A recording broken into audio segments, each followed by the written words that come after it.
जय श्री राम। चत्वारिंशः सर्गः। ब्रह्मा जी का भागीरथ की प्रशंसा करते हुए उन्हें गंगा जल से पितरों के तर्पण की आज्ञा देना और राजा को वह सब करके अपने नगर को जाना। गंगावतरण के उपाख्यान की महिमा। श्री राम इस प्रकार गंगा जी को साथ लिए राजा भागीरथ समुद्र तक जाकर रसातल में, जहाँ उनके पूर्वज भस्म हुए थे, प्रवेश किया। वह भस्म जीवों के स्वामी भगवान ब्रह्मा ने वहाँ पधार कर राजा से इस प्रकार कहा। नरश्रेष्ठ, महात्मा राजा सगर के 60,000 पुत्रों का तुमने उद्धार किया है। अब वे देवताओं की भांति स्वर्गलोक में जा पहुँचे। भूपाल, इस संसार में जब तक सागर का जल मौजूद रहेगा, तब तक सगर के सभी पुत्र देवताओं की भांति स्वर्गलोक में प्रतिष्ठित रहेंगे। यह गंगा तुम्हारी भी ज्येष्ठ पुत्री होकर रहेंगी और तुम्हारे नाम पर रखे हुए भागीरथी नाम से इस जगत में विख्यात होंगी। त्रिपथगा, दिव्या और भागीरथी, इन तीनों नामों से गंगा की प्रसिद्धि होगी।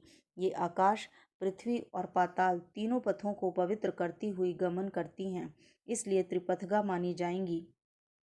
नरेश्वर महाराज, अब तुम गंगा जी के गल से यहाँ अपने सभी पितामहों का तर्पण करो और इस प्रकार अपने तथा पूर्वजों द्वारा दी हुई प्रतिज्ञा को पूर्ण कर लो। राजन, तुम्हारे पूर्वज धर्मात्माओं ने श्रेष्ठ महायशस्वी राजा सगर भी गंगा को यहाँ लाना चाहते थे, किंतु उनका भी यह मनोरथ नहीं पूर्ण हुआ।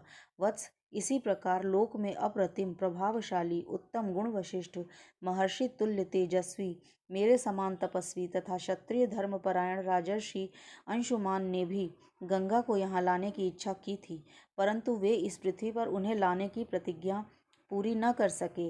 निष्पाप महाभाग, तुम्हारे अत्यंत तेजस्वी पिता दिलीप भी गंगा को यहाँ लाने की इच्छा करते हुए भी इस कार्य में सफल न हो सके। पुरुष प्रवर, तुमने गंगा को भूतल पर लाने की वह प्रतिज्ञा पूर्ण कर ली। इससे संसार में तुम्हें परम उत्तम एवं महान व यश की प्राप्ति होगी। शत्रु दमन, तुमने जो गंगा जी को पृथ्वी पर उतारने का कार्य पूरा किया है, इससे वे उस महान ब्रह्मलोक पर अधिकार प्राप्त कर लिया है, जो धर्म का आश्रय है। नरश्रेष्ठ, पुरुष प्रवरा जी का जल सदा ही स्नान के योग्य है। तुम स्वयं भी इसमें स्नान करो और पवित्र होकर पुण्य का फल प्राप्त करो। नरेश्वर, तुम अपने सभी पितामहों का तर्पण करो, तुम्हारा कल्याण हो। अब मैं अपने लोक को जाऊंगा, तुम भी अपनी राजधानी को लौट आओ। ऐसा कहकर सर्वलोक पितामह महायशस्वी देवेश्वर जैसे आए थे, वैसे ही देवलोक को लौट गए। नरश्रेष्ठ, महायशस्वी राजर्षि राजा भागीरथ भी गंगा जी के उत्तम जल से क्रमशः सभी सगर पुत्रों का विधिवत तर्पण करके पवित्र हो अपने नगर को चले गए। इस प्रकार सफल मनोरथ होकर वे अपने राज्य का शासन करने लगे। रघुनंदन, अपने राज्य को पुनः सामने पाकर प्रजा वर्ग को बड़ी प्रसन्नता हुई। सबका शोक चला गया, सबके मनोरथ पूर्ण हुए और चिंता भी दूर हो गई। श्री राम, यह गंगा जी की कथा मैंने तुम्हें विस्तार के साथ कह सुनाई। तुम्हारा कल्याण हो। अब जाओ, मंगलमय संध्या वंदन आदि का संपादन करो। देखो, संध्या काल बीता जा रहा है। यह गंगावतरण का मंगलमय उपाख्यान आयु बढ़ाने वाला है, धन यश आयु पुत्र और स्वर्ग की प्राप्ति कराने वाला है।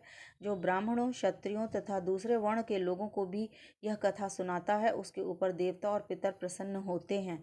जय श्री राम।